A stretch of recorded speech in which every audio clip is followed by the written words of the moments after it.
बिस्मिल्लाहिर्रहमानिर्रहीम। मैं ये बात रिकॉर्ड पर लाने के लिए बना रहा हूं कि आजकल में खुदा ना खास्ता मुझे कोई नुकसान पहुंचता है, मेरी टीम के किसी मेंबर को कोई नुकसान पहुंचता है, हमारे किसी साथी की जान जाती है, तो कानून नाफिज करने वाले इदारों को यह मालूम हो कि इसके पीछे कौन हो सकता है। वैसे तो 8 साल में टीम सरेआम ने जितने भी जराइम पेशा अफराद को बेनकाब किया, उनमें से जिसका भी बस चले वो हमें गोली मारने से कम नहीं करेगा। हर एक हमारी जान का दुश्मन है। सोशल मीडिया पर भी ये लोग इनके हवारी अक्सर कैंपेन्स चलाते रहते हैं। लेकिन ये मामला जरा मुख्तलिफ इस तरह से है कि मेरे दाएं जानिब आप जिस शख्स को देख रहे हैं, ये पुलिस यूनिफॉर्म भी जाली है, ये शख्स भी जाली डीएसपी है, इसकी गाड़ी पर लगी सरकारी नंबर प्लेट भी जाली है, और ये और इसके जाली पुलिस एहलकारों का गैंग इगवा बराए तावान का काम करता था, जिसे 3 साल पहले टीम सरेआम ने अपनी जान लिटरली हथेली पर रखकर बेनकाब किया था। रेंजर्स के साथ हमने कार्रवाई की थी, इस गैंग में हमारे लोग शामिल रहे और इगवा बराए तावान की इसकी कार्रवाइयों को खुफिया कैमरों पर रिकॉर्ड किया। ऐसी सूरत में कि अगर इसे पता चल जाता कि ये लोग टीम सरेआम के लोग हैं तो वो उसी वक्त उन्हें गोली मारता, गुरेज नहीं करता गोली मारने से। क्योंकि उन्हीं कार्रवाइयों के दौरान जब हम ये खुफिया कैमरे पर रिकॉर्डिंग कर रहे थे, इसने एक लड़की को अगवा करने के दौरान मुजाहमत पर उसे बेझिझक गोली मार दी थी और फिर बाद अज़ां वो अब्बासी शहीद अस्पताल में जेर इलाज भी रही थी। 3 साल पहले जुलाई ही में हमने इसके खिलाफ कार्रवाई की। रेंजर्स के साथ अंडा मोड़ पर इसका अगवा बराए तावान का जो अड्डा था उसे बेनकाब किया। वहां से 2 लड़कियां और एक शख्स हमें, जिनके हाथ और पैर बंधे हुए थे, लरजते कांपते हुए वहां से बाजियाब करवाए हमने, और इस शख्स को रेंजर्स ने गिरफ्तार कर लिया। इसकी गिरफ्तारी के बाद यह पता चला कि इस पर कत्ल के 3 मुकदमात, कम से कम 3 मुकदमात मुख्तलिफ थानों में दर्ज हैं। उन थानों की पुलिस आई, इंटेरोगेट किया और इसको गिरफ्तार कर लिया अमली तौर पर उन 3 कत्ल के मुकदमात में भी। लेकिन सुभान अल्लाह, अल्लाह इस मुल्क के निज़ाम इंसाफ को बेहतर करे कि लोअर कोर्ट से तो इसकी बेल खारिज होती नहीं, लेकिन 3 साल बाद हाई कोर्ट से इस शख्स की जमानत मंजूर हो गई।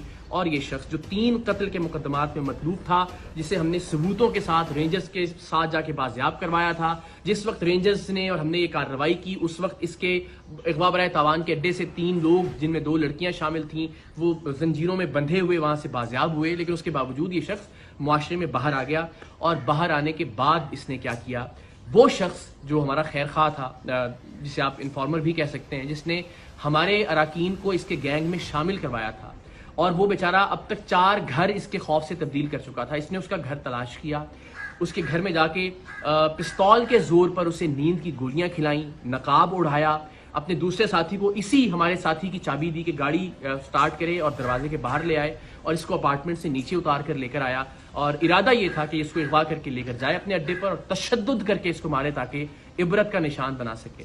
लेकिन अल्लाह की करनी, अल्लाह को कुछ और मंजूर था। सीसीटीवी फुटेज आप देख सकते हैं कि ये जैसे ही वो नकाब के साथ इसको लेकर नीचे उतरा, वो गोलियों का असर अल्लाह की मेहरबानी से जायल हुआ, और हमारा जो साथी था वो वहां से भागा। ये उसके पीछे भागा, लेकिन तब तक इसने फिर रियलाइज किया कि अब मुझे इसका पीछा नहीं करना चाहिए। वापस आया और उसकी गाड़ी को लेकर ये लोग चले गए। उस दिन की FIR भी थाना गिजरी में इस वाक़े की दर्ज है। लेकिन इस शख्स के जुनून का आलम आप ये देखिए कि ये बेधड़क होकर गोली चलाता है। उस शख्स को भी अगवा करने आ गया 3 साल जेल में रहने के बावजूद भी। सो हमारी जान तो हाजिर है पाकिस्तान के लिए, हमारा खून हाजिर है हर वक्त पाकिस्तान के लिए। हम हर जगह सरेआम जाते हैं, इवेंट्स के अंदर लोगों के दरमियान मौजूद होते हैं, रिकॉर्डिंग्स कर रहे होते हैं।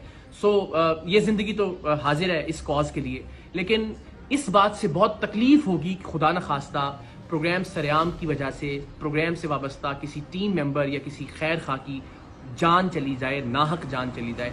तो आप सबसे मेरी ये रिक्वेस्ट है कि अब तक हमने जो भी कंट्रीब्यूट किया है सोसाइटी के लिए, हमने कभी कुछ नहीं मांगा। मेरी सिर्फ ये रिक्वेस्ट है कि अगर आप में से कोई भी शख्स इस शख्स को जानता है जिस पर 3 कत्ल की FIR हैं, अब इस अगवा की कोशिश की FIR भी हो गई, जो हमने लोग बाजियाब करवाए थे रेंजर्स के साथ जाकर, उसकी FIR भी मौजूद है, इसके क्राइम के तमाम तर रिकॉर्डिंग्स भी मौजूद हैं। अगर आप इसको जानते हैं, इसके ठिकाने के बारे में जानते हैं, तो प्लीज़ पुलिस की हेल्पलाइन पर या रेंजर्स की हेल्पलाइन पर आप ज़रूर कॉल करके बताइए इस शख्स के बारे में, ताकि इसको गिरफ्तार किया जा सके। वंस अगेन, मेरी ज़िंदगी का मामला नहीं है और ना ही मेरी ज़िंदगी का मसला है। अल्लाह ने चाहा तो ज़ाहिर जुरात कब्र में है, हमारा ईमान है, हमारा यकीन है कि उसे कोई टाल नहीं सकता।